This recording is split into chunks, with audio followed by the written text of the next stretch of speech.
Hello again, this is Valerie Gaddis. I had someone contact me today by Messenger on Facebook.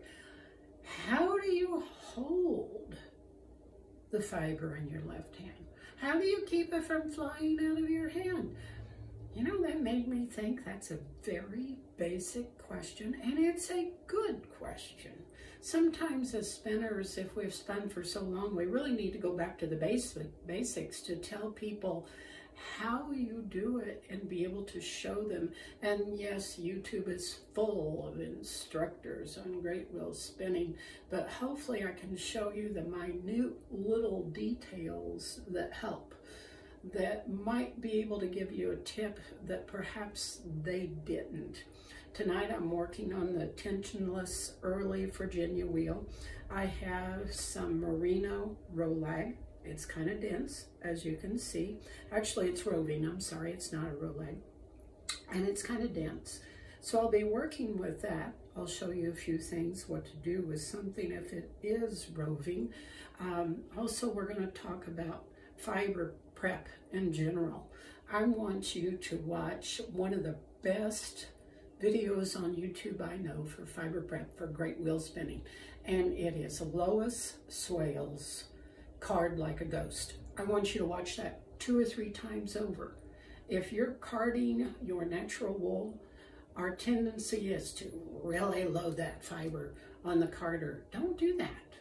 You want something very light, very airy, as she says. Watch it a couple of times and watch it again, because then you'll be ready to practice on those Rolags. Now, don't get discouraged whenever you start with great wheel spinning. There are tricks to it. You got to practice. Great wheel spinning is kind of like learning to dance.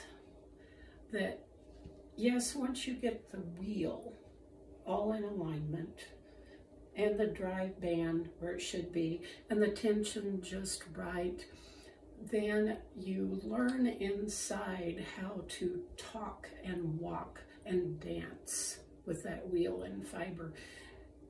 It's a give-take relationship. You might remember years ago whenever you started dancing, or maybe you never have, and you learned how to waltz, for instance. One of the best things you can do whenever you're starting a great wheel spin is turn on some relaxing, easy, hypnotic, rhythmic music. If you remember the first time you really fell into dancing or waltzing and you flowed, and it was like dancing on air. It's kind of like great wheel spinning. Once you get into it, you don't even think about it. It's just second nature. And yeah, tonight I'll probably goof up a few times. That's fine, but that's a learning experience. So what I'm going to do is I'm going to show you a little bit about this fiber, and then I'm going to move the camera a little bit so you can really get a good view as to what's going on, how to hold it, how to watch that twist. One of the secrets that you can most do is don't focus on that wheel. We're going to be focusing on the fiber and the drafting triangle. And that triangle is going to tell us when to turn that wheel, or how fast, and just how much twist it needs. So let's get started by looking at the fiber. As I mentioned, this is merino roving. It's kind of dense. If you have roving, what we need to do is just take off a tuft. And that's probably about the length of the staple. That's really quite long roving, or a very long staple. But what I'm going to do probably is just pre-draft it a little bit. And you can kind of feel those fibers slide. And the same with a Rolag. If you've made a Rolag, kind of pre-draft it a little bit and feel those fibers slide. And now you can see, whoop, there we go. I dropped it, it's so light. Now we can see that light that's shining through.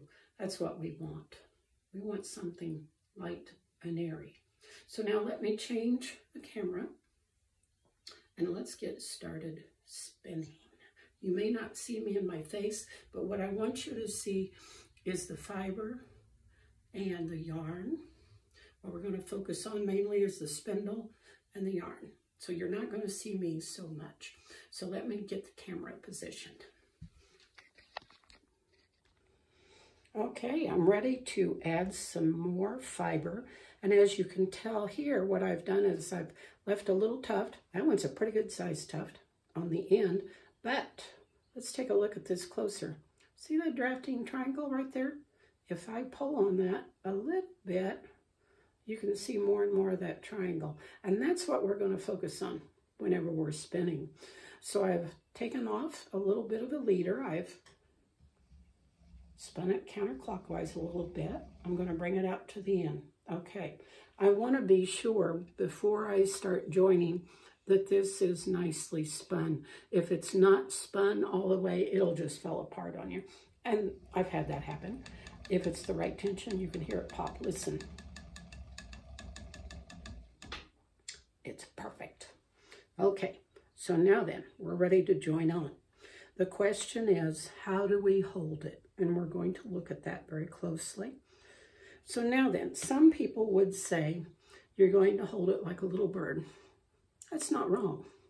I prefer to think of it as you're holding it like a butterfly, since I raise monarch butterflies, but you're holding it very, very loosely. And what I'm going to do is just keep my thumb on top, index and middle finger here. My ring and my pinky really aren't doing anything at this point. They're just resting. They're hanging out. They're going to come in use shortly. But what I'll do is I'll give it a few turns and let it join on. Look at that drafting triangle. Can you see it? Now, you can see it's starting to draft out already, and there's that triangle. So I'm going to turn the wheel just a little bit. Just be patient. I'm doing it slow. And I am at an angle to the tip. Now what I'm seeing is this is not really spun very well right here. But let's bring it out a little more. And you can see I'm still holding it by my 3 fingers. Okay, I've come out to length. It's not really fully spun, as Lois Wells would say in Spin Like a Ghost. What's happening is the twist is traveling up to the fiber, up to the drafting triangle where I'm focusing. I'd like to give that some more twist before I quit. So what I'm going to do, bring in those fingers that have been hanging out back here doing nothing. We're going to take the 3rd and the 4th finger, or whatever's most comfortable for you, and we're going to pinch right in front of that drafting triangle. So I've pinched it. I'm going to turn the wheel and twist it some more, but I'm going to prevent that twist from going up here into the drafting triangle. So watch it again.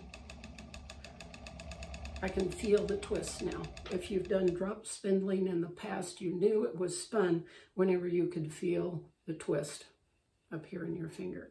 If I'm satisfied with it, I might run my fingers up and down to see if it's uniform. I can still see a little bit of unevenness, but at this point I'm not too dissatisfied with that. I'm good to wind it on. So I will wind it counterclockwise with the wheel, drop it, bring it down, not up, bring it over, wind it next to the maiden a little bit, staying away from the maiden, bring it over to the middle, over to the end, back to the far left, and to the tip. I'm ready to go again. Did you see how that worked? I dropped it, I took it over here, caught it on the hump, wound it some here, and then brought it back over here, leaving a leader here to wind on. So let's watch that again. I still don't quite have the rest of that rolag, the new one, attached. So I'm going to start in pulling and drafting even before I turn the wheel. So now let's look at a lot of times what happens whenever you're first learning to spin. And I will show you here an example that I think, oh, that's it. Well, no, it's not. Stop it right there. Look at this. This is not spun or twisted. if I decided, okay, that's enough at that point, and tried to wind it on, very likely it's going to break on me because it's not spun or twisted. So bring it back to the tip, pinch it again, right in front of that drafting triangle. I don't want that twist to work up here into the roulette. So spin it a little more. You can hear that pop, pop, pop, pop. You can feel it if you want. That is beautiful. That is perfect right there. So now then, bring it back over to the right. I'm going to bring it down, drop it. I'm going to take it all the way over, close to the maiden. Take it back to the left and leaving a leader. And it starts all over again.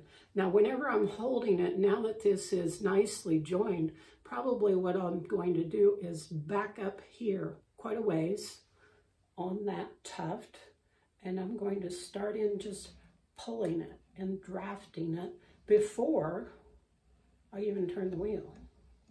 Look at that. It just goes perfectly. There's a little couple of spots here that's not quite twisted out or drafted all the way like we should want them, if you can see them. Let's look at it again, see if that'll work out. If it doesn't, it's okay to stop, give it an untwist with your finger, and you can kind of just gently pull on it and it will work its way out. But you can see that twist, it just works its way up here, and you can see here I've got it secured where that twist is not coming back up into here. So drop it, take it over to the right next to the maiden or close to the maiden, and bring it back to the left, and I'm ready to go again. So you're holding it very gently most of the time. You're using these fingers to help secure the twist from going up into the drafting triangle, but you're using primarily these first 3 fingers to hold it, and usually a good ways behind the drafting triangle. See that, how I can just pull that out? It's all in the fiber prep. Be sure and watch Lois Swales. You'll be glad you did. That's the end of the lesson for tonight. I think you will pick it up. Just enjoy the dance. Find your favorite music to play while you're trying and learning. Don't be upset if you make mistakes. It really doesn't matter. You know, it's just fiber. Those sheep will never quit growing wool. So I don't know that we'll live long enough to spin all the wool those sheep keep growing. So anyway, I hope you have a great time and enjoy spinning, and your friends that you make and demonstrating, I hope. So I want to wish you happy spinning.